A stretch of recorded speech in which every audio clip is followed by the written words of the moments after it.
Hi, எல்லாம் நல்லா இருக்கீங்களா? இன்னைக்கு ஒரு வீடியோ போடுறேன்பா. ஆனால் உண்மையாலுமே ஆன்லைனில் ஆர்டர் பண்ணவே கூடாதுன்னு முடிவே பண்ணிட்டேன். வேறு வழி இல்லை. ஸ்கூல்லேருந்து அதை தான் நம்மளுக்கு அனுப்பிவிட்டாங்க. அதனால தான் நம்ம அந்த மாதிரி பண்ண வேண்டியது ஆயிடுச்சு. ஓகேவா? இன்றைக்கி என்ன பார்க்க போகிறேன்டா, பாப்பாவுக்கு ஆனுவல் டே ஃபங்க்ஷன்னு சொல்லிக்கிட்டு ட்ரெஸ்ஸு அவங்களே லிங்க் அனுப்பி, ஸ்கூல்லேருந்தே லிங்க் அனுப்பி இதை ஆர்டர் பண்ண சொன்னாங்க. சரி, நாங்களும் பண்ணணும்.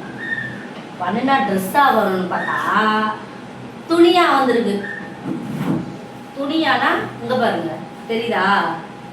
இதை வந்துட்டு நம்ம அட்டாச் பண்ணணும். இது கூட ஒன்றும் பிரச்சனை இல்லை, நம்ம அட்டாச் பண்ணிக்கலாம். அர்ஜென்ட்டுங்கிறதுனால தானே, அதனால இதை வந்துட்டு இதை கூட நம்ம அடிச்சுக்கலாம். இதையே நம்ம இவ்வளவு அமௌண்ட் கொடுத்து நம்ம வாங்கிட்டு சட்டையெல்லாம் இது வந்து ஷால், சரியா? இது வந்து ஷால், ஓகே.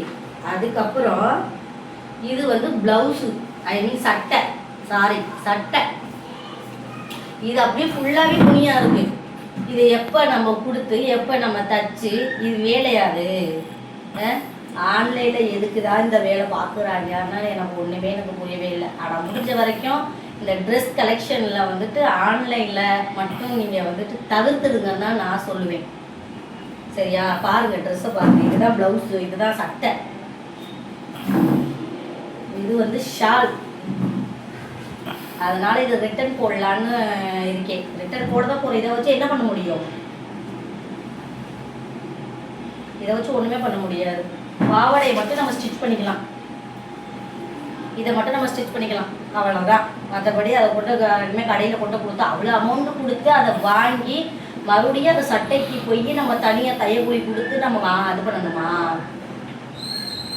எனக்கு தெரிஞ்சு இனிமேல் முதல்ல கடைசியாக அவ்வளோதான்.